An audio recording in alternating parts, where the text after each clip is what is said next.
ഹരേ കൃഷ്ണ. ഹരേ കൃഷ്ണ. ഓം നമോ ഭഗവതേ വാസുദേവായ. ഓം നമോ ഭഗവതേ വാസുദേവായ. ഓം നമോ ഭഗവതേ വാസുദേവായ.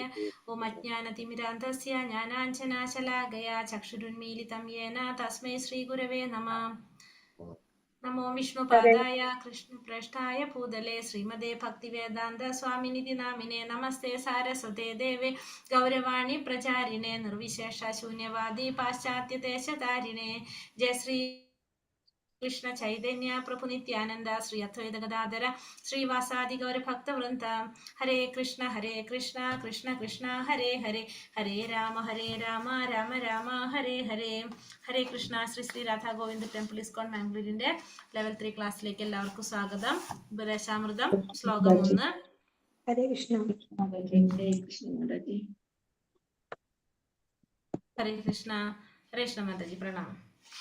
അപ്പോൾ നമ്മൾ ഇന്നലെ ഉപദേശാമൃതത്തിന്റെ ആമുഖം, ഇൻട്രൊഡക്ഷൻ നമ്മൾ ഇന്നലെ കണ്ടിട്ടുണ്ടായിരുന്നു. നമ്മൾ ഇന്നലെ എന്തൊക്കെയാണ് നമ്മൾ പറഞ്ഞിട്ടുണ്ടായിരുന്നത്? ഉപദേശാമൃതം രചിച്ചത് ആരാണ്? രൂപഗോസ്വാമിയാണെന്ന് പറഞ്ഞു. അപ്പൊ രൂപഗോസ്വാമി മാത്രല്ല 6 ഗോസ്വാമിമാരാണ് മെയിനായിട്ട് നമ്മൾ പറഞ്ഞ 6 ഗോസ്വാമിമാരെ കുറിച്ച് പറഞ്ഞു. രൂപഗോസ്വാമി, സനാതന ഗോസ്വാമി, ജീവഗോസ്വാമി, രഘുനാഥദാസ, ഗോപാല ഭട്ട ഗോസ്വാമി അല്ലെ? 6 പേരെ കുറിച്ച് നമ്മൾ പറഞ്ഞു. പിന്നെ അതില് രൂപഗോസ്വാമിയാണ് എന്ത് പറഞ്ഞു? ഭഗവാന്റെ ചൈതന്യ മഹാപ്രഭുവിന്റെ, ഭഗവാന്റെ മനസ്സ് അറിയുന്നവരാണ് ആര്? രൂപഗോസ്വാമി എന്ന് പറഞ്ഞു നമ്മൾ അല്ലെ. അപ്പൊ രൂപഗോസ്വാമിക്ക് ചൈതന്യ മഹാപ്രഭു പറഞ്ഞു കൊടുത്ത നിർദ്ദേശങ്ങളാണ് 10 ദിവസം കൊണ്ട് പറഞ്ഞു കൊടുത്തതാണ്. അതാണ് എന്ത് പറയുന്നത്? ഉപദേശാമൃതത്തിലും അതുപോലെ തന്നെ ഭക്തിരസാമൃത സിന്ധു ഒക്കെ ആയിട്ട് അദ്ദേഹത്തിന്റെ രചനകൾ, ലളിതമാധവം, വിദഗ്ധമാധവം എന്നൊക്കെ പറഞ്ഞ അദ്ദേഹത്തിന്റെ രചനകളായിട്ട് പറയുന്നത്. അത്രയും പറഞ്ഞു. പിന്നെ വേറെ നമ്മൾ എന്താ പറഞ്ഞത് ഇന്നലെ? അഷ്ടസഖിമാരെ കുറിച്ച് പറഞ്ഞു. അഷ്ടസഖിമാര് പിന്നെ എവിടെ വെച്ച് ഉപദേശിച്ചു കൊടുത്തത്? അച്ചടക്കത്തിലുള്ള ജീവിതശൈലി. ഇതിന്റെ ലക്ഷ്യം, അതായത് ഉപദേശാമൃതത്തിന്റെ ലക്ഷ്യം, ഉപദേശാമൃതത്തിന്റെ ഉദ്ദേശം എന്താണ് ശരിക്കും? ഭഗവാൻ രൂപഗോസ്വാമി ഉപദേശാമൃതം ഉപദേശിച്ചത് എന്തിനു വേണ്ടിയിട്ടാണ്? നമ്മുടെ ഭക്തിയെ കുറിച്ച് മനസ്സിലാക്കി തരാനായിട്ട് അല്ലെ. ഭക്തി എന്ന് പറഞ്ഞാൽ ശരിക്കും എന്താണെന്ന് പറഞ്ഞു? നമ്മൾ അച്ചടക്കമായിട്ടുള്ള ഒരു ജീവിത ശൈലിയിലേക്ക് വരാം എന്നുള്ളതാണ് ഭക്തി എന്ന് പറയുന്നത്. പിന്നെ മാത്രമല്ല അദ്ദേഹം മുൻകൂട്ടി കാണാണ്. ഇവരൊക്കെ എന്താണ്? മഞ്ചരിമാരാണെന്ന് പറഞ്ഞു അല്ലെ. ഭഗവാന്റെ നിത്യലീലയിലുള്ള മഞ്ചരിമാരാണ്. ഇവർക്ക് മുൻകൂട്ടി എല്ലാ കാര്യങ്ങളും മനസ്സിലാക്കാനായിട്ട് സാധിക്കും. അപ്പോൾ ചൈതന്യ മഹാപ്രഭുവിന്റെ അവതാരം കഴിഞ്ഞ് ചൈതന്യ മഹാപ്രഭു തിരിച്ചു പോയതിനു ശേഷം പിന്നെ എന്ത് സംഭവിക്കും എന്ന് പറഞ്ഞു? ഇവിടെ നമ്മുടെ എന്താ പറയാ, ഈ ലോകത്ത് ഭക്തി പ്രചരിക്കുമെന്നും, അപ്പൊ ഈ ഭക്തി പ്രചരിപ്പിക്കുമ്പോൾ നമ്മൾ സാധാരണ ജനങ്ങൾക്ക് അത് മനസ്സിലാക്കാനായിട്ടോ അല്ലെങ്കിൽ അത് പറഞ്ഞു കൊടുക്കാൻ ആളില്ലാത്തൊരു സാഹചര്യം വരുമ്പോൾ ഇത്തരത്തിലുള്ള ഗ്രന്ഥങ്ങളിലൂടെ അവർക്ക് അതൊരു വഴികാട്ടിയാകുന്നു. ആര് മുൻകൂട്ടി കാണാണ്? രൂപഗോസ്വാമി മുൻകൂട്ടി കണ്ടു. അപ്പൊ അതിനാണ് ഈ ഒരു ഗ്രന്ഥങ്ങൾ അദ്ദേഹം രചിച്ചിരിക്കുന്നത് തന്നെ. അപ്പൊ ചൈതന്യ മഹാപ്രഭു നമുക്ക് തന്നിരിക്കുന്നത് എന്താണ്? ആകെ 8 ശ്ലോകങ്ങളാണ് തന്നിരിക്കുന്നത് അല്ലെ. ശിക്ഷാഷ്ടകം എന്നറിയപ്പെടുന്ന 8 ശ്ലോകങ്ങളാണ് ചൈതന്യ മഹാപ്രഭു നമുക്ക് തന്നിരിക്കുന്നത്. ബാക്കി എല്ലാതും രൂപഗോസ്വാമിയുടെ ത്രൂ നമുക്ക് തന്നിരിക്കുകയാണ്. പക്ഷെ ചൈതന്യ മഹാപ്രഭുവിന്റെ ഉപദേശങ്ങളാണ് എല്ലാതും. പക്ഷെ അത് നൽകിയത് രൂപഗോസ്വാമിയാണെന്ന് പറഞ്ഞു നമ്മള്. പിന്നെ നമ്മൾ എന്താ പറഞ്ഞത്, രൂപഗോസ്വാമി രചിക്കാനുണ്ടായ സാഹചര്യം നമ്മൾ പറഞ്ഞു. ജീവഗോസ്വാമിക്ക് കൊടുത്ത 11 കത്തുകളാണത്. അതാണ് 11 ഉപദേശങ്ങളായിട്ട് നമുക്ക് കിട്ടിയിരിക്കുന്നതെന്ന് കണ്ടു. പിന്നെ ഗോസ്വാമി എന്ന് പറഞ്ഞാൽ ആരാണെന്ന് നമ്മൾ കണ്ടു അല്ലെ. ഇന്ദ്രിയങ്ങളെ നിയന്ത്രിക്കാൻ സാധിക്കുന്ന വ്യക്തിയാണ് ഗോസ്വാമി എന്ന് പറയുന്നത്. നിയന്ത്രിക്കാൻ സാധിക്കാത്തവരെ ഗോദാസൻ എന്നും അറിയപ്പെടുന്നു. ഇത്രയും കാര്യങ്ങളാണ് നമ്മൾ കണ്ടത് അല്ലെ. അതെ, ക്ലിയർ അല്ലേ എല്ലാവർക്കും? അതെ. ഇനി നമുക്ക് ഹരേ കൃഷ്ണ. മാതാജി പേരുകൾ ഒന്നുകൂടെ പറയോ? ഏതാണ് ഈ 6 പേരുടെ പേര്? ഗോസ്വാമി, രൂപഗോസ്വാമി, സനാതന ഗോസ്വാമി, ജീവഗോസ്വാമി, ഗോപാല ഭട്ട ഗോസ്വാമി, രഘുനാഥ ഭട്ടസ്വാമി, രഘുനാഥ ദാസ ഗോസ്വാമി, രഘുനാഥ ഭട്ട ഗോസ്വാമി, രഘുനാഥ ദാസ ഗോസ്വാമി. രൂപഗോസ്വാമിയുടെ മുന്നത്തെ പേര് രൂപ എന്ന് മാത്രമായിരുന്നു കേട്ടോ. അതുകൊണ്ടാണ് കൺഫ്യൂഷൻ വരുന്നുണ്ടാവുക. രൂപ എന്ന് മാത്രമാണ് ആദ്യത്തെ പേര്. അത് കഴിഞ്ഞിട്ട് ചൈതന്യ മഹാപ്രഭു ദീക്ഷ സ്വീകരിച്ചപ്പോ രൂപ ഗോസ്വാമി എന്നായി മാറി. അല്ല, നമ്മൾ സംശയം ചോദിച്ചത് കബീർദാസിന്റെയും മറ്റേ പേരുകളായിരുന്നു. അവരുടെ മുന്നത്തെ പേരെന്തായിരുന്നു? അതാണ് രൂപ എന്ന് പറഞ്ഞത്.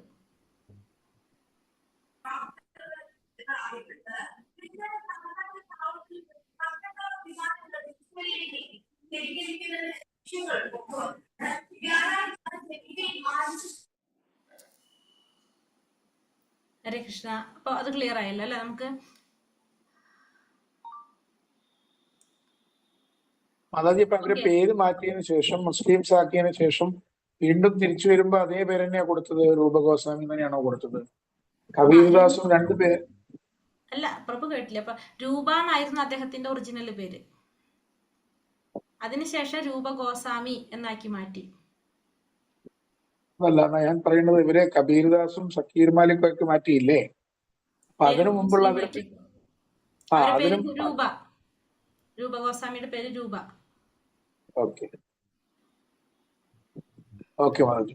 ഹരേ കൃഷ്ണ. അപ്പൊ അതിന് പിന്നെ നമ്മള് ഒന്നാമത്തെ ഉപദേശത്തിലേക്ക്, ഒന്നാമത്തെ ശ്ലോകത്തിലേക്ക് കടക്കാണ്. ഒന്നാമത്തെ ശ്ലോകത്തില് രൂപഗോസ്വാമി പറയുന്നത് ഒരു ഗുരുവിന് വേണ്ട. ആദ്യം നമുക്ക് അറിയേണ്ടത് എന്താണ്? നമ്മൾ പറഞ്ഞു ഈ പറഞ്ഞ കാര്യങ്ങളെല്ലാം നമുക്ക് മനസ്സിലാക്കേണ്ടത് ആരുടെ വഴിയാണ്? ഒരു ഗുരുവിന്റെ വഴിയാണ് നമ്മൾ ഇതൊക്കെ പഠിക്കേണ്ടത് അല്ലെ. കാരണം ഭഗവാനെ കുറിച്ച് മനസ്സിലാക്കാനായിട്ട് നമുക്കൊരു മാധ്യമം വേണം. കാരണം ഭഗവാൻ എന്ന് പറഞ്ഞത് അത്രയും തേജസ്സും ഓജസ്സും ഒക്കെ ഉള്ള ഒരു വ്യക്തിയാണ് ഭഗവാൻ. അപ്പൊ നമുക്ക് ഡയറക്റ്റ് നമുക്കത് അടിക്കാനായിട്ട് പറ്റില്ല, നമുക്കതിനെ താങ്ങാൻ നമുക്ക് സാധിക്കില്ല. അപ്പൊ അവിടെ നമുക്ക് എന്ത് വേണം? ഒരു മാധ്യമം നമുക്ക് അത്യാവശ്യമാണ്. അപ്പൊ ഗുരുവിനെ കുറിച്ച്, ഗുരു അങ്ങനെയുള്ള ഒരു വ്യക്തി ആയിരിക്കണം ഗുരു. അപ്പൊ ആ ഗുരുവിലൂടെ മാത്രമാണ് നമുക്ക് ഭഗവാനെ കുറിച്ച് മനസ്സിലാക്കാനായിട്ട് സാധിക്കുന്നത്. കാരണം നമ്മളെ എപ്പോഴും നമുക്ക് റെക്കമെൻഡ് ചെയ്യാനായിട്ട് ഒരു വ്യക്തി ഭഗവാന്റെ അടുത്ത് അത്യാവശ്യമാണ്. നമ്മളിപ്പോ എന്തൊക്കെ നമ്മൾ ചെയ്യുമ്പോഴും, ഇപ്പൊ പൂജ, പഞ്ചരാത്രിക വിധി പ്രകാരം നമ്മൾ പൂജ ചെയ്യുന്നു, ആരാധന എല്ലാം ചെയ്യുമ്പോഴും നമുക്ക് ഡയറക്റ്റ് ഭഗവാൻ അതൊന്നും ചെയ്യാനുള്ളൊരു പെർമിഷൻ ഇല്ല. പെർമിഷൻ ഇല്ല, നമുക്ക് അല്ലെങ്കിൽ യോഗ്യത ഇല്ല. അപ്പൊ നമ്മൾ പൂജ ചെയ്യാൻ തുടങ്ങുമ്പോഴും, നമ്മളിപ്പോ ഭഗവാൻ ആരാധന, വിഗ്രഹാരാധന ചെയ്യുമ്പോഴും നമ്മൾ ആദ്യം ഗുരുവിന്റെ പെർമിഷൻ എടുത്തിട്ടാണ് നമ്മൾ ചെയ്യുന്നത്. നമ്മളിപ്പോ ഭഗവാൻ ഒരു വിളക്ക് കൊടുക്കുന്നതും ഭഗവാൻ ഒരു പൂവ് സമർപ്പിക്കണമെങ്കിലും നമ്മൾ നേരിട്ട് സമർപ്പിച്ചു കഴിഞ്ഞാല് ഭഗവാൻ അത് സ്വീകരിക്കുന്നില്ല. കാരണം ആരെ ത്രൂവേ നമുക്ക് ചെയ്യാൻ പറ്റുള്ളൂ? ഗുരുവിന്റെ ത്രൂവേ നമ്മൾ അത് ചെയ്യാനായിട്ട് പറ്റുള്ളൂ. അപ്പൊ എല്ലാതും നമ്മൾ എങ്ങനെയാ ചെയ്യണത്? ആദ്യം ഗുരുവിനോട് പെർമിഷൻ ചോദിച്ചിട്ട്, അതായത് ഗുരുവിന്റെ ത്രൂ ആണ് നമ്മൾ ഗുരുവിനോട് പറയാണ് ഇത് ഭഗവാന് സമർപ്പിക്കണം. നമുക്ക് അധികം പരിചയമില്ലാത്തൊരു വ്യക്തിയാകുമ്പോൾ നമ്മൾ എങ്ങനെ ചെയ്യാം? പരിചയമുള്ള ഒരു വ്യക്തിയുടെ ത്രൂ അല്ല നമ്മൾ എല്ലാ കാര്യം കൊടുക്കുക. അപ്പൊ അതേപോലെ തന്നെ നമുക്ക് എന്ത് വേണം? നമ്മളത് ഭഗവാന് കൊടുക്കണമെങ്കിൽ ഒരു ഗുരുവിലൂടെ ആയിരിക്കണം നമ്മൾ പോകുന്നത്. ഇപ്പൊ നമ്മൾ ഭഗവാന് നിവേദ്യം സമർപ്പിക്കുമ്പോൾ നമ്മൾ പ്രണാമ മന്ത്രം ചൊല്ലിയിട്ടാണ് നിവേദ്യം ഭഗവാന് സമർപ്പിക്കുന്നത്. അപ്പൊ ആദ്യം നമ്മൾ നമ്മുടെ ഗുരുവിന്റെ പ്രണാമ മന്ത്രം ചൊല്ലും. ആ ഗുരു അദ്ദേഹത്തിന്റെ ഗുരുവിന്റെ പ്രണാമ മന്ത്രം ചൊല്ലും. എന്നിട്ട് അദ്ദേഹത്തിന്റെ ഗുരുവിന്റെ പ്രണാമം. അങ്ങനെ നാല് തരത്തിൽ. അതായത് ഇപ്പൊ നമ്മുടെ നമുക്കൊരു ഗുരു ഉണ്ടാവുമല്ലോ, ആ ഗുരു അദ്ദേഹത്തിന്റെ ഗുരുവിന്റെ പ്രണാമ മന്ത്രം. അതായത് ഇപ്പോ നമ്മുടെ ഗുരുവാണോ ആ ഗുരു, അത് കഴിഞ്ഞിട്ട് ശ്രീല പ്രഭുപാദർ, അവരുടെ ഗുരു ശ്രീല പ്രഭുപാദരാണല്ലോ. അപ്പൊ പ്രഭുപാദരുടെ പ്രണാമ മന്ത്രം, പ്രഭുപാദർ ചൈതന്യ മഹാപ്രഭുവിന്റെ പ്രണാമ മന്ത്രം നമ്മൾ ചൊല്ലി, ചൈതന്യ മഹാപ്രഭു കഴിഞ്ഞിട്ട് ഭഗവാന്റെ പ്രണാമ മന്ത്രം ചൊല്ലും. ഇങ്ങനെ 4 സ്റ്റെപ്പിൽ കൂടിയാണ് നമ്മൾ ഭഗവാന് നിവേദ്യം അർപ്പിക്കുന്നത്. അതായത് നമുക്ക് നേരിട്ട് ചെയ്യാനുള്ള യോഗ്യത ഇല്ലാത്തത് കൊണ്ട് നമ്മൾ ഈ ഗുരുക്കന്മാരുടെ ത്രൂ ആണ് നമ്മൾ എന്തൊരു കാര്യം ഭഗവാന് സമർപ്പിക്കുന്നത്. അപ്പൊ നമുക്ക് ആദ്യം അറിയേണ്ടത് എന്താണ്, ഒരു ഗുരു എന്ന് പറയുന്ന വ്യക്തിക്ക് ഉണ്ടാവേണ്ട യോഗ്യതകൾ എന്തൊക്കെയാണെന്നാണ് നമ്മൾ ഫസ്റ്റത്തിൽ പഠിക്കുന്നത്. അങ്ങനെയുള്ള ഒരു വ്യക്തിക്കാണ് ശിഷ്യന്മാരെ സ്വീകരിക്കാനായിട്ട് സാധിക്കുക. അതാണ് നമ്മൾ ആദ്യത്തെ ശ്ലോകം നമ്മൾ പഠിക്കാൻ പോകുന്നത്. അപ്പൊ ഈ ശ്ലോകം നമുക്ക് ബുക്കുള്ള ആരെങ്കിലും ഒരാള് ഈ ഒന്നാമത്തെ ശ്ലോകവും അതിന്റെ മീനിങ്ങും ബുക്ക് എല്ലാവരിലും ഉണ്ടാവില്ല അല്ലെ? ഇല്ലല്ലോ, വന്നിട്ടുണ്ടാവില്ല. പിന്നെ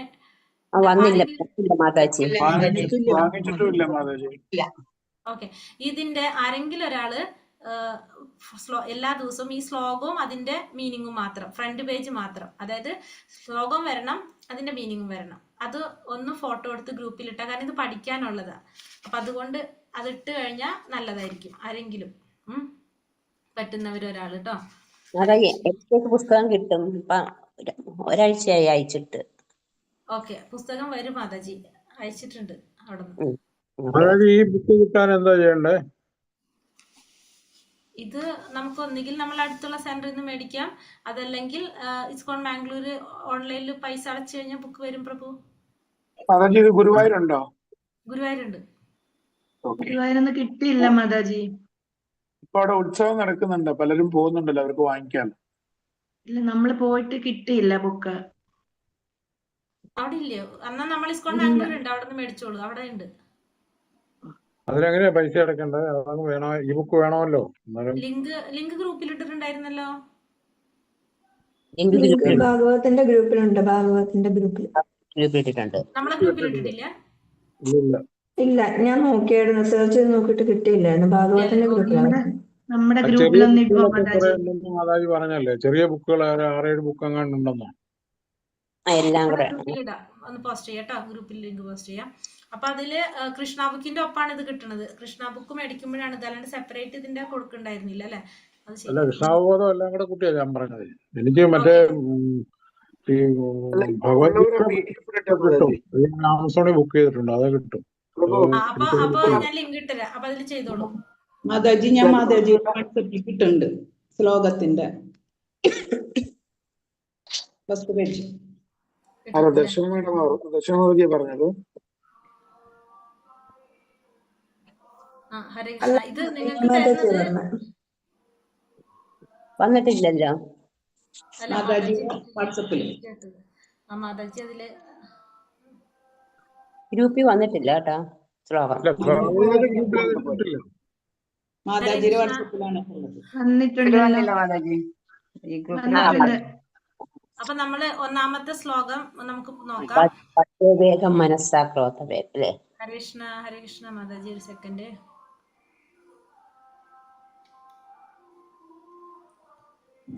മാതാജി ഇത് പുസ്തകം വരുമ്പോ ഉണ്ടല്ലോ, ഞങ്ങൾ എഴുതിയെടുക്കണ്ടല്ലോ. അല്ല, എഴുതിയെടുക്കണ്ട, എഴുതിയെടുക്കണ്ട നിങ്ങള്. പക്ഷെ പഠിക്കാന്ന് വെച്ചതിന്റെ മീനിങ് നമുക്ക് പഠിക്കണം. ഇപ്പൊ ഒന്നാമത്തെ ശ്ലോകം ഇട്ടിട്ടുണ്ട് മാതാജി. മിനി മാതാജി ഇട്ടിട്ടുണ്ട്. ഇട്ടല്ലോ, ഇട്ടിട്ടുണ്ട്. വാച്ചോ വേഗം മനസ്സാക്രോത മാതാജി ഇട്ടിട്ടുണ്ടല്ലോ. ഇപ്പൊ ഗ്രൂപ്പിലുണ്ട് മാതാജി. ഹരേ കൃഷ്ണ. ഓം നമോ ഭഗവതേ വാസുദേവായ. വാചോ വേഗം മനസാ ക്രോധ വേഗം ജിഹ്വാ വേഗം ഉദര ഉപസ്ഥ വേഗം ഏതാൻ വേഗാൻ യോ വിഷഹേത ധീരഃ സർവാമപി മാം പൃഥിവീം സശിഷ്യാത്. അപ്പൊ എന്താ പറയുന്നത് ഇവിടെ? വാചോ വേഗം മനസാ ക്രോധ വേഗം ജിഹ്വാ വേഗം ഉത്തര ഉപസ്ഥ വേഗം ഏതാൻ വേഗാൻ യോ വിഷഹേത ധീരഃ സർവാമപീമ പൃഥിവീം സ ശിഷ്യാത്. വാചോ വേഗം മനസാ ക്രോധ വേഗം ജിഹ്വാ വേഗം ഉത്തര ഉപസ്ഥ വേഗം ഏതാൻ വേഗാൻ യോ വിഷഹേത ധീരഃ സർവാമപീമ പൃഥിവീം സ ശിഷ്യാത്. ഫസ്റ്റ് പറയണത് വാചോ വേഗം. വാചോ വേഗം എന്ന് പറഞ്ഞാല് വാക്ക്, സംസാരിക്കാനുള്ള ത്വര, സംസാരിക്കാനുള്ള നമ്മുടെ വാസന.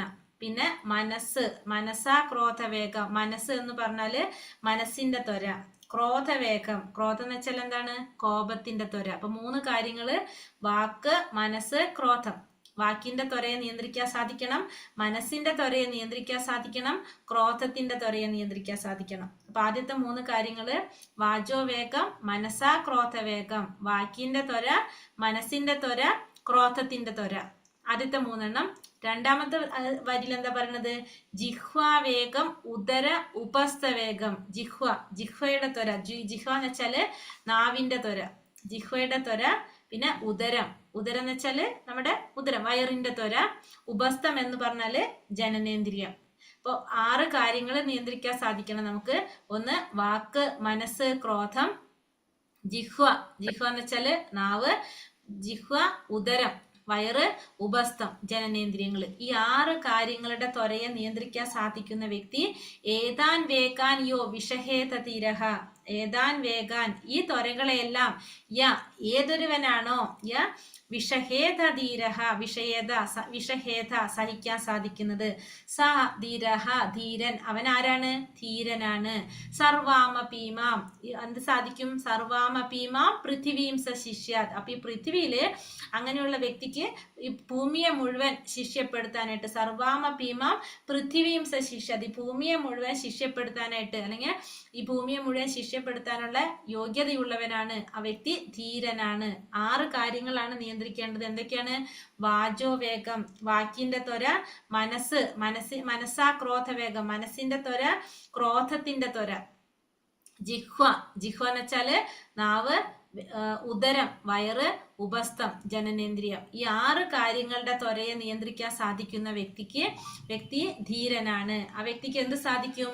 ഈ ഭൂമിയെ മുഴുവൻ ശിഷ്യപ്പെടുത്താനായിട്ടുള്ള യോഗ്യത ഉണ്ടായിരിക്കും എന്ന് പറയുന്നത്. അപ്പൊ അത്രയും എന്താണ് പറയാ, യോഗ്യതയുള്ള വ്യക്തി ആയിരിക്കണം ഒരു ഗുരു. എന്തൊക്കെ യോഗ്യതകൾ ഉണ്ടായിരിക്കണം? വാക്കിനെ നിയന്ത്രിക്കാൻ, മനസ്സിനെ നിയന്ത്രിക്കാൻ, ക്രോധത്തിനെ നിയന്ത്രിക്കാൻ, ജിഹ്വയെ നിയന്ത്രിക്കാൻ, ഉദരത്തിനെ നിയന്ത്രിക്കാൻ, ഉപസ്ഥത്തിനെ ജനനേന്ദ്രിയത്തിനെ നിയന്ത്രിക്കാൻ. ഈ 6 കാര്യങ്ങൾ നിയന്ത്രിക്കാൻ സാധിക്കുന്ന വ്യക്തി ധീരനാണ്. ആ ധീരൻ എന്ത് സാധിക്കും? അപ്പോ ഈ ഭൂമിയെ മുഴുവൻ ശിഷ്യപ്പെടുത്താനടക്കം ആ വ്യക്തിക്ക് യോഗ്യതയുണ്ടായിരിക്കും. അതാണ് 1ാമത്തെ ഉപദേശത്തില് രൂപഗോസ്വാമി പറയുന്നത്. എന്താണ്? വാചോ വേഗം, മനസാ ക്രോധ വേഗം, ജിഹ്വാ വേഗം, ഉദര ഉപസ്ഥ വേഗം, ഏതാൻ വേഗാൻ യോ വിഷഹേത ധീരഃ സർവാമപീമ പൃഥിവീം സ ശിഷ്യാത്. മനസ്സിലായോ? ഹരേ കൃഷ്ണ. യെസ് മാതാജി, യെസ്. ഒന്ന് പറഞ്ഞു ഒരാള്, എന്താ ഞാനിപ്പോ ഈ പറഞ്ഞതെന്ന് വാക്ക്, മനസ്സ്, ക്രോധം എന്നിവയുടെ ത്വര നിയന്ത്രിക്കുന്നവൻ, ജിഹ്വ, ഉദരം, ഉപസ്ഥം ഇവയുടെയും ത്വര നിയന്ത്രിക്കുന്നവൻ ധീരനാണ്. അങ്ങനെയുള്ള ധീരന് ഈ പൃഥ്വിയെ കീഴടക്കാൻ സാധിക്കും. പൃഥ്വിയെ മുഴുവൻ ശിഷ്യപ്പെടുത്താനുള്ള കഴിവുള്ളവനായിരിക്കും. വേറൊരാള് പറഞ്ഞേ. വാക്ക്, മനസ്സ്, ക്രോധം, നാവ്, വയറ്, ജനനേന്ദ്രിയം ഇവയെ നിയന്ത്രിക്കാൻ സാധിക്കുന്നവർക്ക് സാധിക്കുന്നവൻ ധീരനാണ്. ഈ ഭൂമിയെ മുഴുവൻ ശിഷ്യപ്പെടുത്താൻ സാധിക്കും. വേറൊരാളും കൂടി പറഞ്ഞേ. ഹരേ കൃഷ്ണ മാതാജി. വാക്ക്, മനസ്സ്, ക്രോധം ഇതിനെ എല്ലാം നിയന്ത്രിക്കണം. ജിഹ്വ, ഉദരം, ഉപസ്ഥം ഇതിനെ എല്ലാം നിയന്ത്രിക്കാൻ കഴിയുന്നവൻ ധീരനാണ്. ഇങ്ങനെയുള്ളവന് ഭൂമിയെ മുഴുവൻ നിയന്ത്രിക്കുവാൻ സാധിക്കും. ഹരേ കൃഷ്ണ. ഒരാൾ കൂടി പറഞ്ഞേ. വാക്ക്, മനസ്സ്, ക്രോധം, നാക്ക്, ഉദരം, ജനനേന്ദ്രിയം എന്നിവ നിയന്ത്രിക്കാൻ കഴിയുന്ന വ്യക്തി ധീരനാണ്. ആ വ്യക്തിക്ക് ഭൂമിയെ മുഴുവൻ ശിഷ്യപ്പെടുത്താൻ കഴിയും. അടുത്ത ആള് പറഞ്ഞേ. സംസാരിക്കാനുള്ള വാസനയെയും മനസ്സിന്റെ ത്വരയെയും കോപത്തിന്റെ ത്വരയെയും നാവിന്റെ ത്വരയെയും വയറിന്റെയും ജനനേന്ദ്രിയത്തിന്റെയും ത്വരയെയും യാതൊരുവനാണോ കീഴടക്കാൻ സാധിക്കുന്നത്, അദ്ദേഹം ധീരനാണ്. അദ്ദേഹത്തിന് ഈ ഭൂമി മുഴുവൻ ശിക്ഷപ്പെടുത്താൻ കഴിവുള്ളവനാണ്. ഹരേഷ്ണ, ഒരാളും കൂടി പറയാവോ? വാക്ക്, മനസ്സ്, ക്രോധം, ജിഹ്വ, വയറ്, ജനനേന്ദ്രിയം ഇത്രയും കാര്യത്തെ നിയന്ത്രിക്കാൻ കഴിവുള്ളവന് ധീരനും ഈ ഭൂമിയെ മുഴുവൻ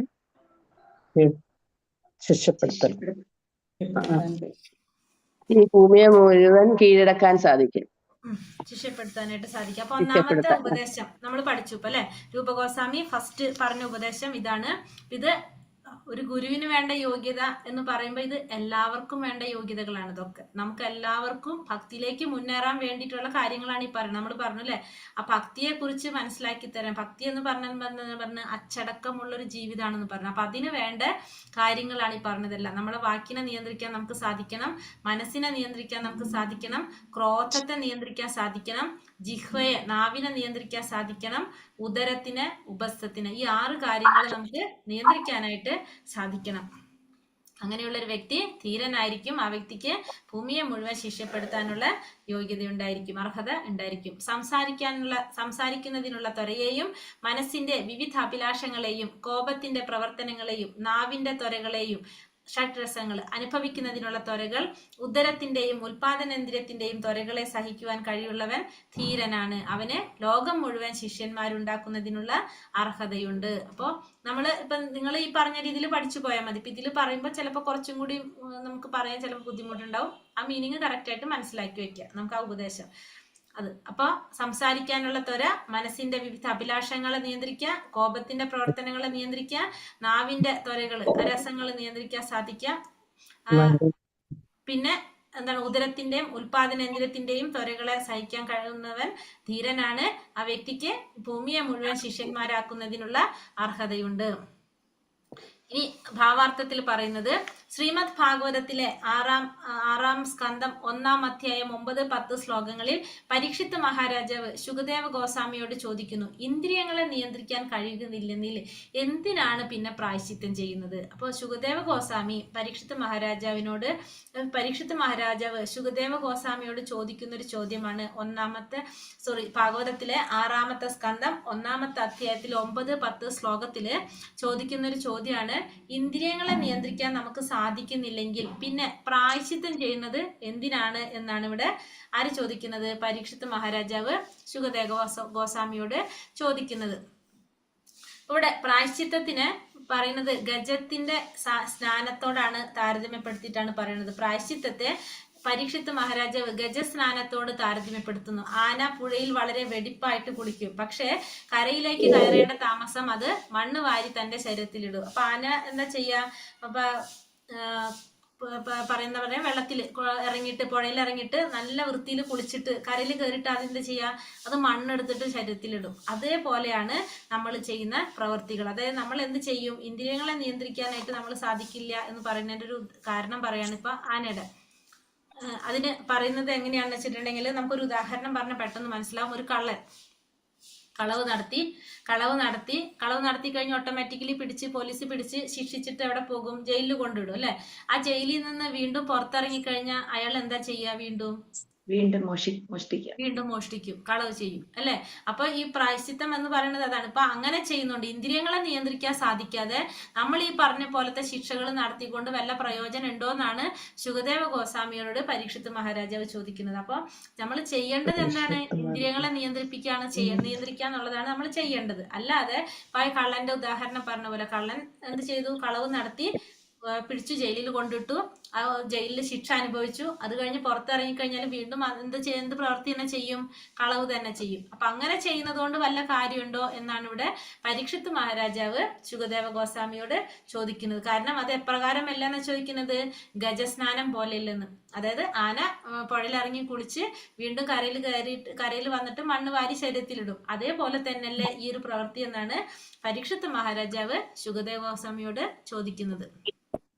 അപ്പൊ പരീക്ഷിത്ത് മഹാരാജാവിന്റെ ആധ്യാത്മിക ഗുരുവാകുന്നതിന് വേണ്ട യോഗ്യതകളെല്ലാം തികഞ്ഞ് ശുകദേവ ഗോസ്വാമി രാജാവിന്റെ ചോദ്യത്തിന് ഉത്തരം നൽകുകയുണ്ടായി. അപ്പൊ രാജാവിന്റെ ഈ ചോദ്യത്തിന്, പരീക്ഷിത്ത് മഹാരാജാവിന്റെ ഈ ചോദ്യത്തിന് ശുകദേവ ഗോസ്വാമി കൊടുത്ത മറുപടി എന്താണ് പറയുന്നത്? ഒരു പാപകർമ്മത്തിനു തക്കതായ പരിഹാരം ഒരു ശുഭകർമ്മമല്ല. നിദ്രാണമായ കൃഷ്ണാവബോധം ജാഗരൂകമാക്കുകയാണ് ശരിയായ പ്രായശ്ചിത്തം. ശരിയായ അറിവിലേക്ക് കടന്നു വരിക എന്നതാണ് യഥാർത്ഥ പ്രായശ്ചിത്തം. അപ്പൊ അദ്ദേഹം അതിന് കൊടുത്ത മറുപടി എന്താണ്? പ്രായശ്ചിത്തം എന്ന് പറയുന്നത് എങ്ങനെയല്ല എന്ന് പറയുന്നത്, ഒരു പാപകർമ്മത്തിന് തക്കതായ പരിഹാരം ഒരു ശുഭകർമ്മമല്ല. അപ്പൊ ഒരു പാപം ചെയ്തു കഴിഞ്ഞാൽ അതിനുള്ള പരിഹാരം എന്തല്ല? ഒരു ശുഭകർമ്മമല്ല. എന്താണ് വേണ്ടത്?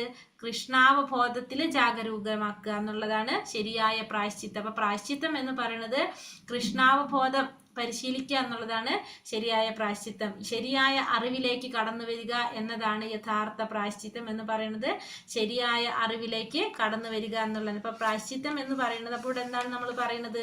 ശരിയായ അറിവിലേക്ക് കടന്നു വരണം. അതായത് കൃഷ്ണാവബോധം പരിശീലിക്കുക. കൃഷ്ണാവബോധം എന്ന് പറയുമ്പോൾ നമുക്കറിയാം, നമ്മൾ എന്താ പറയാ, പതുക്കെ പതുക്കെ പതുക്കെ നമ്മുടെ ഇന്ദ്രിയങ്ങൾ മുഴുവൻ നിയന്ത്രിച്ച് കൊണ്ടുവരുന്നൊരു അവസ്ഥയിലേക്ക് നമ്മൾ എത്താം. അതാണ് ശരിയായിട്ടുള്ള പ്രായശ്ചിത്തം എന്ന് പറയുന്നത്. അല്ലാതെ അതിന് നമ്മൾ ചെയ്യേണ്ടത് എന്തല്ല? വേറൊരു പ്രവൃത്തി അല്ല ചെയ്യേണ്ടത്. അതായത് ഇപ്പൊ നമ്മള് കളവ് ചെയ്തു, ജയിലിൽ അടച്ചു, അതല്ല നമ്മൾ ചെയ്യേണ്ടത്. എന്താ ചെയ്യേണ്ടത്? കൃഷ്ണാവബോധത്തിലേക്ക് ജാഗരാക്കി കൊണ്ടുവന്നു കഴിഞ്ഞാൽ സ്വാഭാവികമായിട്ടും ഇന്ദ്രിയ നിയന്ത്രണം വരാതെ നമുക്ക് എന്ത് സാധിക്കില്ല? നമ്മളത് സ്റ്റോപ്പ് ചെയ്യില്ല. അപ്പൊ പ്രായശ്ചിത്തം എന്ന് പറയുന്നത് എങ്ങനെയാണ്? ശരിയായ അറിവിലേക്ക് കടന്നു വരിക എന്നുള്ളതാണ് യഥാർത്ഥ പ്രായശ്ചിത്തം എന്നാണ് ആര് കൊടുക്കുന്ന മറുപടി? ശുകദേവ ഗോസ്വാമി പരീക്ഷിത് മഹാരാജാവിന് നൽകുന്ന മറുപടി. തന്റെ ജ്ഞാനം പുനരുദ്ധീകരിക്കുന്നതിന് ചില തത്വങ്ങൾ അനുസരിച്ച് മനുഷ്യൻ പരിശീലനം നേടേണ്ടതിരിക്കുന്നു. അപ്പൊ അതിനു വേണ്ടിയിട്ട് നമ്മൾ എന്ത് ചെയ്തിരിക്കണം? നമ്മൾ ചില തത്വങ്ങൾ പാലിച്ചുകൊണ്ട് പരിശീലനം നേടേണ്ടത് അത്യാവശ്യമാണ്. ഹരേ കൃഷ്ണ മഹാമന്ത്രം കാര്യമായി ജപിക്കുകയും സർവ്വപാപങ്ങളെയും നശിപ്പിക്കുമെന്ന് വിചാരിച്ച് അവിഹിതങ്ങളായ വളരെ സംഗതികൾ പ്രവർത്തിക്കുകയും ചെയ്യുന്ന സാധകന്മാർ എത്രയുണ്ട്. അപ്പോൾ ഇതേപോലെ തന്നെ എന്താ പറയുന്നത്? ഹരേ കൃഷ്ണ മഹാമന്ത്രം ജപിക്കുക. ഹരേ കൃഷ്ണ മഹാമന്ത്രം ജപിക്കുമ്പോൾ അത് എല്ലാ വിധത്തിലുള്ള പാപങ്ങളെയും നശിപ്പിക്കും എന്ന് നമുക്കറിയാം മഹാമന്ത്രത്തിന്റെ. അങ്ങനെ വിചാരിച്ചുകൊണ്ട് അവിഹിതങ്ങളായിട്ടുള്ള പല പ്രവൃത്തികളും ചെയ്തു പോകുന്ന കുറെ സാധകന്മാരുണ്ട്. നാംനോ ബലാദ്യം ഹി പാപബുദ്ധി എന്ന വാക്യമനുസരിച്ച് ഹരേ കൃഷ്ണ മഹാമന്ത്ര ബലത്തിന്മേൽ ചെയ്യുന്ന പാപപ്രവർത്തനങ്ങൾ എന്നാണ് ഇതിന് പറയുന്നത്. അതായത് നമുക്കറിയാം, നാമം ജപിക്കുമ്പോൾ നമ്മുടെ പാപങ്ങളെ എരിച്ചു കളയാനായിട്ടുള്ള ശക്തി എന്തിനുണ്ട്? ഭഗവാന്റെ നാമത്തിനുണ്ട്. കാരണം ഭഗവാനും ഭഗവാന്റെ നാമവും തമ്മിൽ യാതൊരു വ്യത്യാസവും ഇല്ല. അപ്പൊ അതുകൊണ്ട് തന്നെ ഭഗവാന്റെ നാമം ജപിക്കുമ്പോൾ നമ്മുടെ പാപങ്ങള് എന്താ പറയാ, എരിച്ചെരിച്ച് കളയാനായിട്ട് നമുക്ക് സാധിക്കും. അപ്പൊ അത് മനസ്സിലാക്കിക്കൊണ്ട് നമ്മൾ എന്ത് ചെയ്യാണ്? മഹാമന്ത്രത്തിന്റെ ബലത്തിന്മേൽ പാപപ്രവർത്തനങ്ങൾ ചെയ്യാം. മഹാമന്ത്രം ജപിക്കും, ഒരു സൈഡില്, ഇപ്പുറത്തെ സൈഡിൽ എന്ത് ചെയ്യും? പാപപ്രവർത്തനങ്ങൾ ചെയ്യാം. അപ്പൊ അത് ആണ് പറയുന്നത് നാംനോ ബലാദ്യം ഹി പാപബുദ്ധി എന്ന വാക്യമനുസരിച്ച് ഹരേ കൃഷ്ണ മഹാമന്ത്ര ബലത്തിന്മേൽ ചെയ്യുന്ന പാപപ്രവർത്തനങ്ങൾ എന്ന് പറയാം. ഇത് എപ്രകാരമാണെന്ന് പറയുന്നത്? ഞായറാഴ്ച കുമ്പസാരിക്കുന്ന ക്രിസ്ത്യാനിയെ പോലെയാണ്. അടുത്ത ശനിയാഴ്ച അവ ക്ഷമിക്കപ്പെടുന്ന വിശ്വാസത്തോടെ അവർ ദുഷ്പ്രവർത്തനങ്ങൾ പുനരാരംഭിക്കുന്നു. അടുത്ത ശനിയാഴ്ച അവയെല്ലാം ക്ഷമിക്കപ്പെടുന്ന പ്രതീക്ഷയോടെ. അപ്പോൾ ഞായറാഴ്ച കുമ്പസാരിക്കാൻ പോകുമ്പോ അല്ലെ, എന്താണ് പറയുന്നത്? അവര് ചെയ്ത എല്ലാ പാപങ്ങളും അവര് ചെന്ന് കുമ്പസരിക്കും. അത് കഴിഞ്ഞിട്ട് പിറ്റേ ദിവസം വീണ്ടും തൊട്ടെങ്കിൽ അവരെന്ത് ചെയ്യും? അങ്ങനത്തെ പ്രവർത്തികൾ ചെയ്ത് വീണ്ടും വന്ന് കുമ്പസരിക്കും. അതേപോലെയാണ് നമ്മൾ എന്ത് ചെയ്യുന്നത്? ഈ ഹരേ കൃഷ്ണ മഹാമന്ത്രം ജപിച്ചു കഴിഞ്ഞാൽ നമ്മുടെ പാപങ്ങളെല്ലാം എരിച്ചു കളയാനായിട്ട് കഴിയുമെന്ന് മനസ്സിലാക്കിക്കൊണ്ട് ഒരു സൈഡിൽ കൂടെ നമ്മൾ മന്ത്രം ജപിക്കും, ഇപ്പുറത്തെ സൈഡിൽ കൂടെ നമ്മൾ പാപകർമ്മങ്ങളും ചെയ്യും. അപ്പൊ അങ്ങനെ ചെയ്യുന്നത് പറഞ്ഞത് ഹരേ കൃഷ്ണ മഹാമന്ത്രത്തിന്റെ ബലത്തിൽ ചെയ്യുന്ന പാപകർമ്മങ്ങൾ എന്ന് പറയുന്നത്. നിയമാനുസൃതമായ ശുചീകരണ പദ്ധതി അനുസരിക്കുന്നവൻ രോഗഗ്രസ്തനാവില്ല. തന്റെ ജ്ഞാനം പുനരുദ്ധീകരിക്കുന്നതിന് ചില തത്വങ്ങൾ അനുസരിച്ച് മനുഷ്യൻ പരിശീലനം നേടേണ്ടതിരിക്കുന്നു. അപ്പോൾ നിയമാനുസൃതമായിട്ടുള്ള ശുചീകരണ പദ്ധതി അനുസരിക്കുന്നവൻ ആരാവില്ല? ഈ രോഗഗ്രസ്തനാവില്ല. അത് നമ്മൾ എന്ത് വേണം?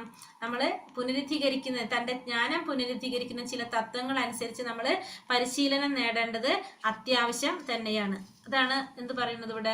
അങ്ങനെ നിയതമായ ജീവിത ആചരണത്തെയാണ് എന്ത് പറയുന്നത്? തപശ്ചര്യ എന്ന് പറയുന്നത്. അപ്പോൾ നമ്മൾ എന്ത് ചെയ്തിരിക്കണം? നിയമമായിട്ട് എന്താ പറയാ, നിയതമായിട്ടുള്ള ഒരു ജീവിതാചരണം കൊണ്ടുവരണം.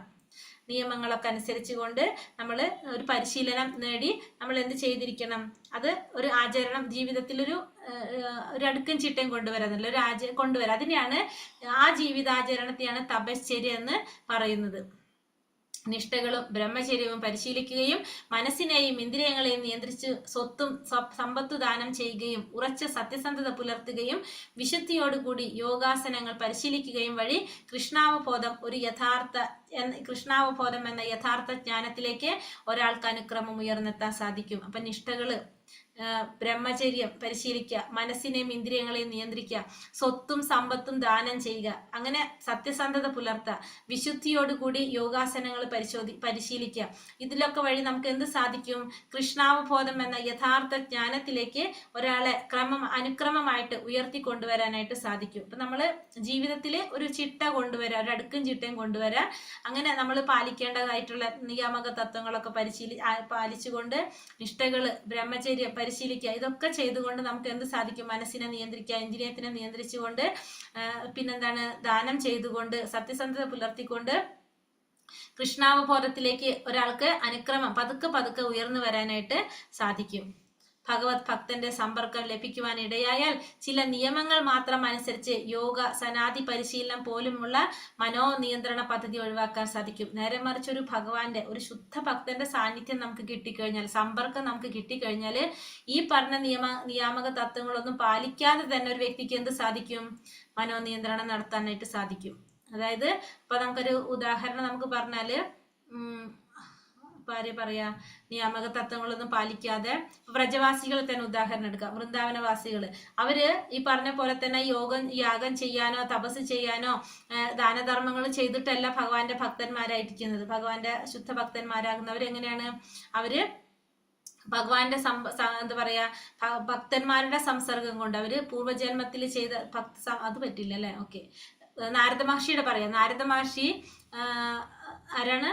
രത്നാകരൻ എന്ന കാട്ടാളല്ലേ? അപ്പൊ ശുദ്ധഭക്തനായ ഒരു നാരദ മഹർഷിയുടെ സാന്നിധ്യം കൊണ്ടാണ് ആർക്ക് സാധിച്ചത്? ആ സമ്പർക്കം കൊണ്ടാണ് രത്നാകരൻ എന്ന് പറഞ്ഞ ആ കാട്ടാളൻ ആരായിട്ട് മാറുന്നത്? വാൽമീകി മഹർഷിയായിട്ട് മാറുന്നത്. അപ്പൊ അവിടെ നിയാമക തത്വങ്ങളൊന്നും പാലിക്കുന്നില്ല. ശുദ്ധഭക്തന്റെ അനുഗ്രഹം കൊണ്ടും ആ ശുദ്ധഭക്തൻ പറഞ്ഞതനുസരിച്ചിട്ടുമാണ് ആരായിട്ട് മാറുന്നത്? ഒരു മഹർഷിയായിട്ട് മാറുന്നത്. അപ്പൊ അങ്ങനെയുള്ളവർക്ക് എന്ത് വരുന്നില്ല? ഈ നിയാമക തത്വങ്ങളൊന്നും പാലിക്കാതെ തന്നെ പരിശീലനം പോലുള്ള മനോനിയന്ത്രണ പദ്ധതി ഒഴിവാക്കിയിട്ട് അവർക്ക് ഭക്തനായിട്ട് മാറാനായിട്ട് സാധിക്കും. കൃഷ്ണാവബോധത്തിലേക്ക് വരാനായിട്ട് സാധിക്കും. സനാധി പരിശീലനം പോലുള്ള മനോനിയന്ത്രണ പദ്ധതികളൊക്കെ ഒഴിവാക്കാനായിട്ട് സാധിക്കും.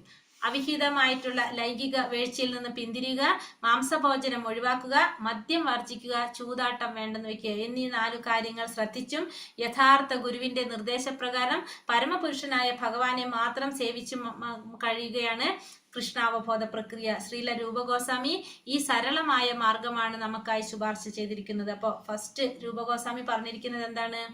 ഈ 4 കാര്യങ്ങൾ, യമനിയമങ്ങൾ പാലിച്ചുകൊണ്ട്, യമനിയമങ്ങൾ പാലിക്കുക, ഗുരുവിന്റെ നിർദ്ദേശപ്രകാരം ഭഗവാനെ സേവിക്കുക, ഇതാണ് കൃഷ്ണാവബോധ പ്രക്രിയ. ഇത്രയും സരളമായിട്ടുള്ളൊരു കാര്യമാണ് രൂപഗോസ്വാമി ശുപാർശ ചെയ്തിരിക്കുന്നത്. എന്തൊക്കെയാണ് നമ്മൾ പറഞ്ഞത്?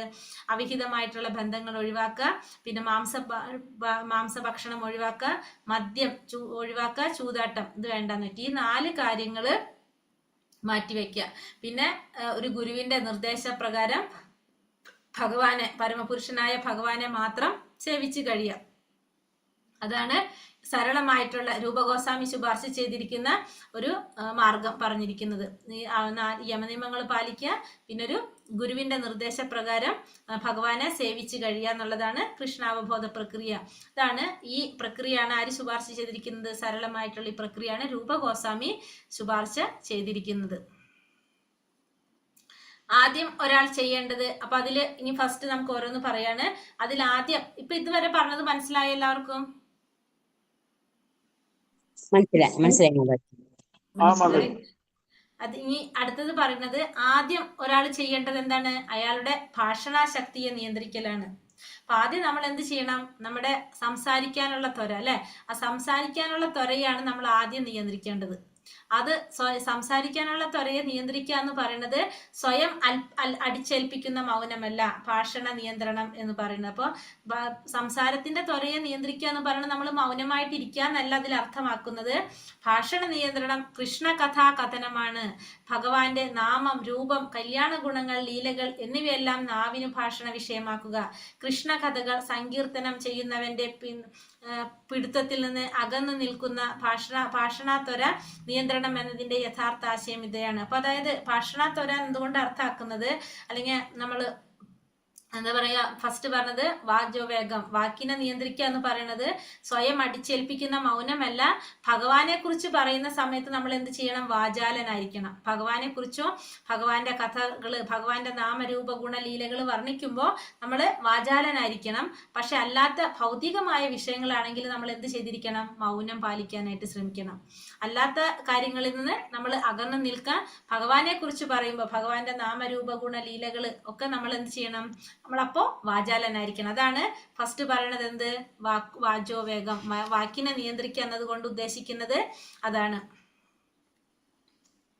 കൃഷ്ണൻ സൂര്യനെ പോലെയാണ്, മായ അന്ധകാരത്തെ പോലെയും. സൂര്യൻ ഉള്ളപ്പോൾ അന്ധകാരത്തിന്റെ പ്രശ്നം ഉദിക്കുന്നില്ല. ഭഗവാൻ എങ്ങനെയാണ്? സൂര്യനെ പോലെയാണ്. കാരണം ഭഗവാൻ ഉണ്ടെങ്കിൽ അവിടെ എന്തുണ്ട്? പ്രകാശമുണ്ട്. അപ്പൊ ഭഗവാനുള്ള സ്ഥലത്ത് എന്തുണ്ടാവില്ല? അന്ധകാരം ഉണ്ടാവില്ല. അന്ധകാരം എന്താണ്? മായ. ഭഗവാൻ ഉണ്ടെങ്കിൽ അവിടെ അന്ധകാരം, മായ ഉണ്ടാവില്ല. സൂര്യൻ ഉള്ളപ്പോൾ അന്ധകാരത്തിന്റെ പ്രശ്നം ഇല്ലാത്ത പോലെ ഭഗവാൻ ഉണ്ടെങ്കിൽ അവിടെ ആരുണ്ടാവില്ല? മായ ഉണ്ടാവില്ല. അപ്പൊ നമ്മൾ എപ്പോഴും ഭഗവാനെ കുറിച്ച് സദാ സ്മരിച്ചുകൊണ്ടിരിക്കണം പറയുന്നത് എന്താണ്? നമ്മളെ മായ പിടിക്കില്ല. അതുകൊണ്ടാണ് ഭഗവാൻ എപ്പോഴും സ്മരിച്ചുകൊണ്ടിരിക്കണം എന്ന് പറയുന്നത്. അതേപോലെ കോപത്തെ നിയന്ത്രിക്കണം. അപ്പൊ രണ്ടാമത്തത് വാചോവേഗം, മനസാ ക്രോധവേഗം അല്ലെ? ക്രോധത്തെ നിയന്ത്രിക്കാനായിട്ട് തന്നോട് കാണിക്കുന്ന എല്ലാ നിന്ദകളെയും സഹിക്കാൻ ഒരാൾ തയ്യാറായിരിക്കണം. അപ്പൊ നമ്മൾ ആര് നിന്ദിച്ചാലും നമ്മൾ അതെന്ത് ചെയ്തിരിക്കണം? സഹിക്കണം. പക്ഷേ കൃഷ്ണനോ കൃഷ്ണ ഭക്തന്മാരോ നിന്ദിക്കപ്പെടുകയാണെങ്കിൽ ഒരു യഥാർത്ഥ ഭക്തൻ ക്രോധാവിഷ്ടനാവുകയും അപരാധിയുടെ നേരെ അഗ്നിതുല്യം പ്രവർത്തിക്കുകയും ചെയ്യും. അപ്പൊ നമ്മൾ ക്രോധത്തെ നിയന്ത്രിക്കുക എന്ന് പറഞ്ഞാല് എങ്ങനെയായിരിക്കണം? നമ്മളോട് ആരെങ്കിലും നിന്ദ കാണിച്ചു കഴിഞ്ഞാൽ നമ്മൾ അവിടെ സഹിക്കണം. നമ്മൾ ഒരിക്കലും നമ്മൾ അവരുടെ അടുത്ത് തർക്കിക്കാനോ എതിർക്കാനോ അവരായിട്ട് എന്താ പറയുക, വാദപ്രതിവാദങ്ങൾക്കൊന്നും ഉപദ്രവിക്കാനൊന്നും പോകാൻ പാടില്ല. നമ്മളെ ആരെങ്കിലും നിന്ദിച്ചു കഴിഞ്ഞാൽ നമ്മളവിടെ സഹിക്കാൻ പഠിക്കണം. നേരെ മറിച്ച് ഭഗവാനെ നിന്ദിക്കുക, ഭഗവാന്റെ ഭക്തന്മാരെയാണ് നിന്ദിക്കുന്നതെങ്കിൽ നമ്മൾ അവിടെ എന്തിരിക്കണം? കോപം പ്രകടമാക്കണം. അപരാധിയുടെ നേരെ അഗ്നിതുല്യം പ്രവർത്തിക്കണം എന്നാ പറയുന്നത്. അപ്പൊ നമ്മള് കോപത്തെ നിയന്ത്രിക്കാന്ന് പറഞ്ഞാല് നമ്മളെയാണ് ഒരു വ്യക്തി നമ്മളോട് ആണ് നിന്ദ കാണിക്കുന്നതെങ്കിൽ നമ്മളത് സഹിക്കാൻ പഠിക്കണം. നേരെ മറിച്ച് എന്താണ്, ഭഗവാന്റെ ഭക്തന്മാരെയാണോ നിന്ദിക്കുന്നതെങ്കിൽ നമ്മൾ അവിടെ എന്ത് ചെയ്തിരിക്കണം? നമ്മൾ കോപം പ്രകടമാക്കുകയും വേണം. അപ്പൊ അവിടെ അപരാധിയുടെ നേരെ അഗ്നിതുല്യം പ്രവർത്തിക്കണം. അപ്പൊ ഫസ്റ്റ് നമ്മൾ പറഞ്ഞു വാക്കിനെ നിയന്ത്രിക്കണം പറഞ്ഞു, ഇപ്പൊ കോപത്തെ നിയന്ത്രിക്കണം പറഞ്ഞു. അങ്ങനെ കോപത്തെ നിയന്ത്രിച്ചിട്ടുള്ള ഭഗവാന്റെ, നമ്മളെ കോപത്തെ നമ്മൾ എന്ത് മാറ്റണം? ഭഗവാന്റെ സേവനത്തിനാക്കി മാറ്റിക്കൊണ്ട് നമുക്ക് കോപത്തെ നിയന്ത്രിക്കാനായിട്ട് നമുക്ക് സാധിക്കും. അപ്പൊ അതിന് നമുക്ക് ഉദാഹരണം ഹനുമാനെ പറയാം. അതായത് ഹനുമാൻ സ്വാമി ലങ്കയിൽ ചെന്നപ്പോ ഹനുമാന്റെ ഭഗവാൻ എന്താ പറയാ, രാവണനോടുള്ള ഒരു ദേഷ്യം ഹനുമാൻ എങ്ങനെയാ തീർത്തത്? ആ ലങ്ക ചുട്ടരിക്കാനായിട്ട് അല്ലെ, ആ ദേഷ്യത്തില് ഹനുമാൻ എന്താ പറയാ ലങ്ക ചുട്ടരിക്കാനായിട്ട് ചെയ്തത്. അപ്പൊ അത് എന്തായിട്ട് മാറി? ഭഗവാന് ചെയ്തൊരു സേവനമായിട്ട് മാറുകയാണ് ചെയ്യുന്നത്. അപ്പൊ അങ്ങനെ നമുക്ക് എന്ത് സാധിക്കും? നമ്മുടെ കോപത്തെ ഭഗവാനുള്ളൊരു സേവനമാക്കിയിട്ട് നമുക്ക് മാറ്റാനായിട്ട് സാധിക്കും. അപ്പൊ അതിന് നമുക്ക് ഹനുമാൻ സ്വാമി ഒരു ഉദാഹരണം പറയാം. അതുപോലെ തന്നെ അർജുനന്റെ കോപം എങ്ങനെയാണ് അർജുനൻ മാറ്റിയത്? ഭഗവാന്റെ ഇച്ഛയ്ക്കനുസരിച്ച് പ്രവർത്തിച്ചുകൊണ്ടാണ് അർജുനനും ചെയ്യുന്നത്. ഇനി അടുത്തത് രസനയുടെ ത്വരകള്. മൂന്നാമത്തത് രസനയുടെ ത്വരകളെ നിയന്ത്രിക്കണം. പ്രസാദം മാത്രം ഭക്ഷിച്ചതിനെ നിയന്ത്രിക്കണം. പ്രസാദം മാത്രം ഭക്ഷിക്കൂ എന്ന തത്വത്തിൽ ഉറച്ചു നിന്നാൽ ജിഹ്വാ നിയന്ത്രണം സാധ്യമാക്കും. ഇപ്പൊ മൂന്നാമത്തെ നമ്മൾ എന്താ പറഞ്ഞ രസന, നമ്മുടെ നാവിന്റെ ത്വരകളെ നിയന്ത്രിക്കുക. നമ്മൾ ആ രസത്തിന് വേണ്ടിയിട്ട് നമ്മൾ ഒരിക്കലും നാവിനെ ഉപയോഗിക്കരുത്. നമ്മൾ പ്രസാദം മാത്രം ഭക്ഷിക്കൂ എന്നുള്ള രീതിയിൽ നമ്മൾ എത്തിച്ചേർന്ന് കഴിഞ്ഞാൽ നമുക്ക് എന്ത് സാധിക്കും? നാവിന്റെ ത്വരകളെ നിയന്ത്രിക്കാനായിട്ട് നമുക്ക് സാധിക്കും. ഇനി ഉൽപാദനേന്ദ്രിയത്തിന്റെ ത്വരകളെ നിയന്ത്രിക്കണം. കൃഷ്ണാവബോധം കൊണ്ട് അനുഗ്രഹിക്കപ്പെട്ട സന്താനം ലഭിക്കുന്നതിനായിട്ട് ജനനേന്ദ്രിയം ഉപയോഗിക്കണം, ഇന്ദ്രിയ സന്ദർപ്പണത്തിനല്ലാതെ. അപ്പൊ ഇന്ദ്രിയ സന്ദർപ്പണത്തിനല്ലാതെ എന്താ പറഞ്ഞത്, ഭഗവാന്റെ ഭക്തന്മാരായിട്ടുള്ള അങ്ങനെ കുട്ടികൾക്ക് ജന്മം നൽകുന്നതിന് വേണ്ടിയിട്ട് നമുക്ക് എന്ത് ഉപയോഗിക്കാം? നമ്മുടെ ജനനേന്ദ്രിയം ഉപയോഗിക്കാം. അപ്പൊ അങ്ങനെ നമുക്ക് എന്തിനെ നിയന്ത്രിക്കാൻ സാധിക്കും? ഉൽപാദനേന്ദ്രിയത്തിന്റെ ത്വരയെ നിയന്ത്രിക്കാനായിട്ട് സാധിക്കും. ഇങ്ങനെ കൃഷ്ണാവബോധ രീതിയിലുള്ള നിയന്ത്രണ പദ്ധതികളിൽ പരിശീലനം ലഭിച്ച ഒരാൾക്ക് അംഗീകാരമുള്ള ആചാര്യനായിട്ട് തീരാൻ സാധിക്കും. അപ്പൊ ഇത്തരം എല്ലാ കാര്യങ്ങളും കൃഷ്ണാവബോധത്തിന്റെ രീതിയിൽ നിയന്ത്രണം ലഭിച്ചിട്ടുള്ള ഒരു വ്യക്തിക്ക് എന്ത് സാധിക്കും? പരിശീലനം ലഭിച്ചിട്ടുള്ള വ്യക്തിക്ക് അംഗീകാരനായിട്ടുള്ള ഒരു ഗുരുവായിട്ട് തീരാനായിട്ട്, ഒരു ആചാര്യനായിട്ട് മാറാനായിട്ട് സാധിക്കും.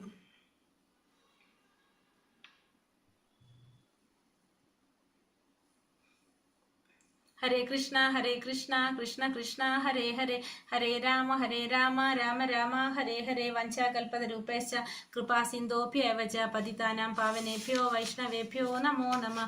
അനന്തകോടി വൈഷ്ണവൃന്ദി കി ജയ്, ശ്രീല പ്രഭുപാദി കി ജയ്, ഗുരുദേവ് കി ജയ്, നിതായ് ഗൗര പ്രമാനന്ദേ. ഹരി ഹരി ബോൽ. ഹരേ കൃഷ്ണ.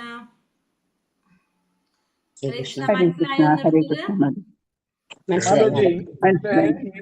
ത്വരകളില് ആ മനസ്സിനെ പറ്റിയിട്ടുള്ള എലാബറേറ്റ് ചെയ്തിട്ടില്ല. വരും.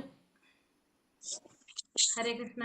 അല്ല, ഇപ്പൊ അതിന്റെ കൺക്ലൂഷൻ പറഞ്ഞല്ലോ, അങ്ങനെയുള്ള ആൾക്കാർക്ക് കൃഷ്ണാവബോധത്തിലേക്ക് എത്താൻ പറ്റുമെന്ന് പറഞ്ഞല്ലോ. അപ്പൊ ഇതിൽ ആ മനസ്സിനെ പറ്റിയിട്ട് ബ്രീഫ് ചെയ്തില്ല. പ്രഭു വരും. പ്രഭു. ഓക്കെ. ഹരേ കൃഷ്ണ. അപ്പൊ നമുക്ക് ഒന്നാമത്തെ ക്വസ്റ്റ്യനിലേക്ക് പോകാം. എങ്ങനെയുള്ളവർക്കാണ് ലോകം മുഴുവൻ ശിഷ്യന്മാരുണ്ടാക്കാൻ അർഹതയുള്ളത്? മനസ്സ് വാക്ക്, മനസ്സ്, ക്രോധം, നാവ്, വയറിന്റെ ജനനേന്ദ്രിയത്തിന്റെയും ത്വര ഇവയെ സാധിക്കുന്ന വ്യക്തികൾക്ക് ഭൂമിയെ മുഴുവൻ ശിഷ്യപ്പെടുത്താനുള്ള അർഹതയുണ്ടായിരിക്കും. ശ്രീമദ് ഭാഗവതത്തിൽ പരീക്ഷിത്ത് മഹാരാജാവ് ശുകദേവ ഗോസ്വാമിയോട് ചോദിച്ച ചോദ്യങ്ങളിൽ ഒരു ചോദ്യം എന്തായിരുന്നു? ഇന്ദ്രിയങ്ങളെ നിയന്ത്രിക്കാൻ പറ്റാത്തയാൾ പ്രായശ്ചിത്തം ചെയ്തിട്ട് എന്ത് കാര്യം, എന്താണ് പ്രയോജനം എന്നാണ് ചോദിക്കുന്നത്, അല്ലെ? അപ്പൊ പ്രായശ്ചിത്തത്തെ പരീക്ഷിത്ത് മഹാരാജാവ് എന്തിനോടാണ് താരതമ്യപ്പെടുത്തിയത്? ഗജസ്നാനത്തോടാണ് താരതമ്യപ്പെടുത്തിയത്. പരീക്ഷിത്ത് മഹാരാജാവിന് ശുകദേവ ഗോസ്വാമി നൽകിയ മറുപടി എന്താണ്? കൃഷ്ണാവബോധം ജാഗരൂകമാക്കുക എന്നത്, ശരിയായ അറിവിലേക്ക് കടന്നു വരിക. കൃഷ്ണാവബോധത്തെ ഒരു പാപകർമ്മത്തിന് തക്കതായിട്ടുള്ള പരിഹാരം ഒരു ശുഭകർമ്മമല്ല. എന്താണ് വേണ്ടത്? കൃഷ്ണാവബോധത്തെ ജാഗരൂകമാക്കുക എന്നുള്ളതാണ് ശരിയായ പ്രായശ്ചിത്യം എന്നാണ് പറഞ്ഞത്, അല്ലെ? ഇനി അടുത്തത് തപശ്ചര്യ എന്ന് പറഞ്ഞാൽ എന്താണ്? നിയതമായ ജീവിതാചരണമാണ്. അതെ, നമ്മൾ എന്ത് ചെയ്യണം? പരിശീലനത്തിലൂടെ നമ്മൾ നിയതമായ ഒരു ജീവിതാചരണം ഉണ്ടാക്കിയെടുക്കുക. അതിനാണ് തപശ്ചര്യ എന്ന് പറയുന്നത്. രൂപഗോസ്വാമി ശുപാർശ ചെയ്യുന്ന സരളമായ കൃഷ്ണാവബോധ പ്രക്രിയ എങ്ങനെയുള്ളതാണ്? ഗുണങ്ങൾ, ലീലകൾ, നാമം, രൂപം എന്നിവ വർണ്ണിക്കുക. രൂപഗോസ്വാമി പറഞ്ഞ സരളമായ കൃഷ്ണകഥാകഥ. കൃഷ്ണന്റെ ഗുണങ്ങൾ, ലീലകൾ, നാമങ്ങൾ എന്നിവ പ്രകീർത്തിക്കുകയും വർണ്ണിക്കുകയും ചെയ്യുക. അതല്ലല്ലോ. നിയമങ്ങൾ പാലിച്ച് പാലിക്കുകയല്ലേ? യമനിയമങ്ങൾ പാലിക്കുക. ഭഗവാന്റെ പ്രതിനിധി ആയിട്ടുള്ള ആ ഗുരുവിന്റെ നിർദ്ദേശാനുസരണം ഭഗവാനെ സേവിച്ചും കഴിയുക, അല്ലെ? അപ്പൊ യമനിയമങ്ങൾ പാലിക്കുക. യമനിയമങ്ങൾ ഏതാണെന്നും കൂടി നമ്മൾ നോട്ട് ചെയ്ത് വെക്കുക. യമനിയമങ്ങൾ പാലിക്കുക, പിന്നെ ഭഗവാന്റെ പ്രതിനിധി ആയിട്ടുള്ള ഗുരുവിന്റെ നിർദ്ദേശപ്രകാരം ഭഗവാനെ സേവിച്ച് കഴിയുക എന്നുള്ളതാണ് സരളമായിട്ടുള്ള കൃഷ്ണാവബോധ പ്രക്രിയ രൂപഗോസ്വാമി ശുപാർശ ചെയ്യുന്നത്. അപ്പൊ ഫസ്റ്റ് തന്നെ രൂപഗോസ്വാമി ഇത് തുടങ്ങുന്നതിന് മുന്നേ ആദ്യം എന്തിനെ കുറിച്ചാ പറയണത്? എന്ത് നിയന്ത്രിക്കണം?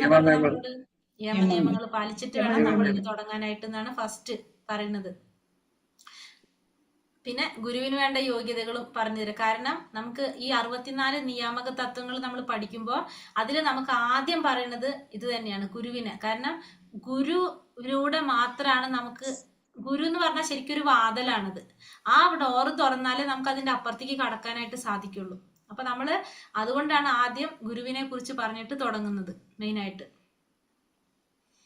നമ്മള് 4 നിയാമക തത്വങ്ങൾ നമ്മൾ പാലിച്ച് നിയമങ്ങൾ അത് പാലിക്കുന്നത് എത്രത്തോളം നമ്മൾ അത് ചെയ്തുകൊണ്ടിരിക്കുവോ, നാമജപവും ഈ പറഞ്ഞ പോലെ കൃഷ്ണാവപാദപ്രക്രിയ പറഞ്ഞില്ല, ഭഗവാനെ സേവിച്ച് കഴിയുക എന്നുള്ളത്, ഇത് നമ്മൾ ചെയ്തുകൊണ്ടിരിക്കുക, അത്രത്തോളം നമുക്ക് ഓരോ കാര്യങ്ങൾ ഗ്രഹിക്കാനും നമുക്ക് അതിനുള്ള കാര്യങ്ങൾ അറിയാനും സാധിക്കുന്നത് അപ്പോഴാണ്. നമുക്ക് ഒരാൾ ഭാഷണാശക്തിയെ നിയന്ത്രിക്കുന്നത് എങ്ങനെയാണ്?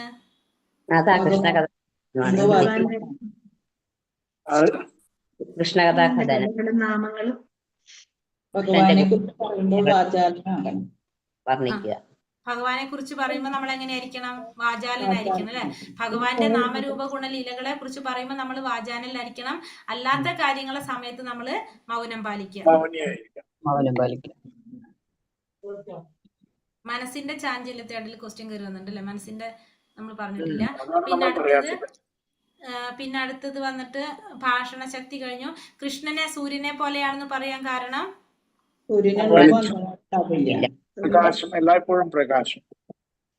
സൂര്യനുള്ള സ്ഥലത്ത് എന്തുണ്ടാവില്ല? അന്ധകാരം ഉണ്ടാവില്ല. ഭഗവാനുള്ള സ്ഥലത്ത് എന്തുണ്ടാവില്ല? അന്ധകാരം എന്ന് വെച്ചാൽ മായ അന്ധകാരാണ് അല്ലെ? അപ്പൊ അതുകൊണ്ട് ഭഗവാനുള്ളപ്പോ അവിടെ എന്തുണ്ടാവില്ല? മായ ഉണ്ടാവില്ല. കോപത്തെ എങ്ങനെയാണ് നിയന്ത്രിക്കേണ്ടത്? ഏത് സമയത്ത് ഒരാൾക്ക് കോപം പ്രകടിപ്പിക്കാം? നമ്മളോട് കുറിച്ച് ദുഷിച്ച് പറയുമ്പോൾ കാണിക്കുമ്പോൾ നമുക്ക് കോപം വരും. കേട്ടില്ല, ഒന്നുകൂടി പറഞ്ഞേ. നമ്മളോട് നിന്ദ കാണിച്ചാൽ സഹിക്കണം.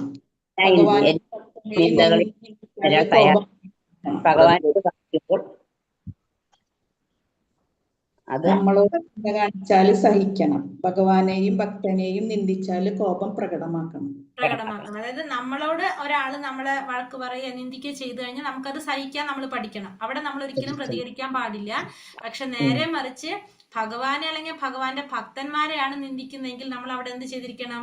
കോപം പ്രകടമാക്കിയിരിക്കണം. നമ്മൾ തിരിച്ചല്ലേ നമ്മളെ പറയുമ്പോ നമ്മൾ ഇന്നത്തെ കാലത്ത് അങ്ങനെ പോയി കോപം പ്രകടിപ്പിച്ചു കഴിഞ്ഞാൽ നല്ല പണി കിട്ടും. നമ്മളെ ചെയ്ത് പറയുമ്പോ നമ്മളെ തോറ്റു പോകും. നമ്മ പറയാൻ പോയ നമ്മ തോറ്റു പോകും. അങ്ങനെയാണ് ഇന്നത്തെ കാലം. അല്ലാന്ന് നമ്മൾ വിചാരിക്കും നമ്മളല്ലല്ലോ പറയണത്, എന്തിനാ നമ്മൾ വെറുതെ അവരോട് പറയാൻ നിൽക്കുന്നത് വിചാരിക്കുക. അങ്ങനെ കൃഷ്ണ. അടുത്തത് രസനയുടെ ത്വരകൾ എങ്ങനെ നിയന്ത്രിക്കാനായിട്ട് സാധിക്കും? പ്രസാദം കഴിക്കുക. ഭഗവാന്റെ പ്രസാദത്തിന്റെ പ്രാധാന്യം നമുക്ക് ഭഗവാന്റെ സേവനത്തിന് കോപത്തെ ഉദാഹരണം എങ്ങനെയാ പറഞ്ഞത്?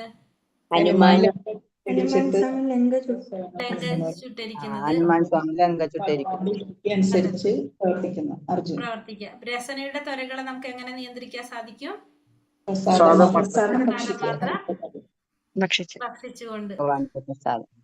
ഇനിയുള്ളത് നമ്മൾ വന്നിട്ടില്ല. ഇതിലൊരു ചോദ്യം മനസ്സിന്റെ വിട്ടിട്ടുണ്ട്, പിന്നെ ബാക്കിയുള്ളതുണ്ട്. നാളെ